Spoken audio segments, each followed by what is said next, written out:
আসসালামু আলাইকুম। বিনশা সমাজ কল্যাণ সংঘের উদ্যোগে প্রতি বছর ন্যায় এবারও ঈদ সামগ্রী বিতরণের সিদ্ধান্ত নেওয়া হয়। আমরা সিমেন্ট চিনি কেনার উদ্দেশ্যে রওনা হয়ে যাই। প্রথমে আমরা সিমাই কেনার জন্য একটি কারখানায় যাই, সেখান থেকে টাটকা সিমাই কিনি। ওজন সব কিছু ওজন দেওয়ার পরে আমাদের সবগুলো প্রোডাক্টগুলো আমরা বুঝে নেই।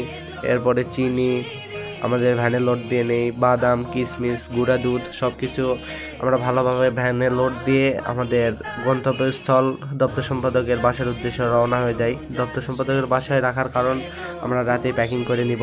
আলহামদুলিল্লাহ, তারাবির নামাজের পর আমরা সকল সদস্য উপস্থিত হয়ে কাঁধে কাঁধ মিলিয়ে প্যাকেটিংয়ের কাজ শুরু করে দেই। আমাদের প্রায় 2 ঘন্টা যাবৎ কাজ করার পরে আমাদের প্যাকেটিংয়ের কাজও আলহামদুলিল্লাহ শেষ হয়ে যায়।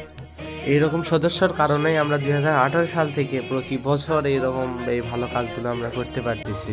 আমাদের সিমাই চিনি বিতরণের যে দ্বিতীয় পর্বের কাজটা, মূলত আমাদের প্যাকেজগুলো প্রত্যেকটা গরিব অসহায় লোকের বাড়িতে পৌঁছে দেওয়ার জন্য আমাদের সকল সদস্যরা নামাজের আগে থেকেই কাজ শুরু করে দেয় এবং সবগুলো জিনিস আমাদের ভ্যানে লোড দিয়ে নেয় এবং আমরা প্রত্যেকটি গরিব মানুষের বাসায় যাই এবং সবাইকে সিমাই চিনি উপহার দিয়ে আসি। আপনাদের বলতে চাই, এবছর আপনাদের দোয়া ও ভালোবাসায় আমরা 56টি পরিবারের মাঝে সিমাই চিনি বিতরণ করতে সক্ষম হয়েছি। আজকে উপস্থিত ছিলেন আমাদের সংগঠনের প্রায় সকল সদস্য। ধন্যবাদ সবাইকে। আসসালামু আলাইকুম।